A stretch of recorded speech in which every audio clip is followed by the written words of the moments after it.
ગુજરાતમાં સુપ્રસિદ્ધ અને અમદાવાદ રખિયાલનું વર્ષો પુરાણું મંદિર જાણીતા છે ચકુડિયા મહાદેવ મહાશિવરાત્રિ પર્વ નિમિત્તે સવારના 4 વાગે મહાઆરતી અને ભોળાનાથને સવામણ દૂધનો અભિષેક થશે અને 1.25 લાખ બિલીપત્ર ચડવામાં આવશે। તે દિવસે અખંડ ધૂન અને બરફના મહાદેવના દર્શન 4:30 વાગે ખુલ્લા મૂકવામાં આવશે।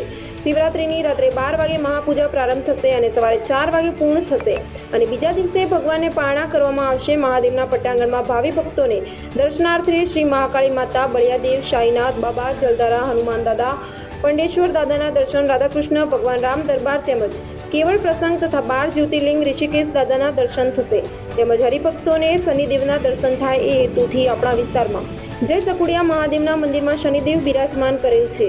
શિવરાત્રિના પર્વ નિમિત્તે દાદાના સાનિધ્યમાં દર્શન માટે હજારો દર્શનાર્થીઓ ગામ પર ગામથી અંતરે આવે છે અને મંદિરના કમ્પાઉન્ડમાં મેળો ભરાય છે। જય ચકુડિયા મહાદેવ મહાદેવ દાળ રોટી સદાવ્રત ટ્રસ્ટ તરફથી કોઈપણ જાતના ભેદભાવ વગર સાધુ સંતો ગરીબો તેમજ અભ્યાગતોને દરરોજ સવાર સાંજ વિનામૂલ્યે ભોજન પીરસવામાં આવે છે। મહારાજ શ્રી અને તેમનો પરિવાર પ્રેમ જમાડે છે। આ સંસ્થા તરફથી ગૌશાળા ચલાવવામાં આવે છે। મંદિરમાં કોઈ સ્થાયી કે ફિક્સ ઇન્કમ નથી। આ તમામ સેવા પ્રવૃત્તિ આકાશ વૃત્તિ પર ચાલે છે। ગૌશાળામાં હશે 150 ગાયોની સેવા ચાકરીનો ખર્ચ મંદિર તરફથી થાય છે। તેમાં ગૌ માતાની સેવા થાય છે। જય ચકુડિયા મહાદેવ।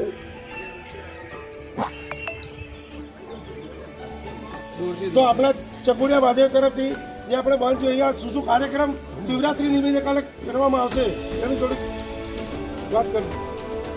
શિવરાત્રિનો તહેવાર વર્ષોથી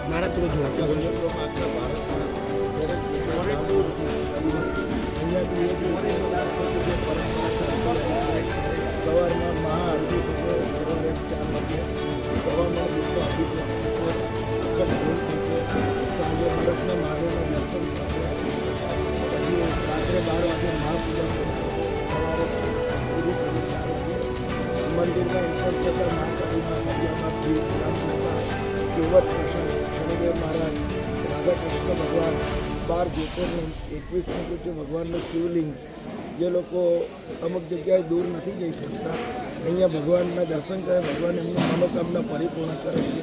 અહીંયા કાલે શિવરાત્રિના દિવસે દૂધનો પ્રસાદ બનાવવામાં આવશે, સવારે વહેલો ભગવાનને ચડાવવામાં આવશે, બધા ભક્તોને આપવામાં આવશે। લોકો દૂર દૂરથી દર્શન કરવા આવશે।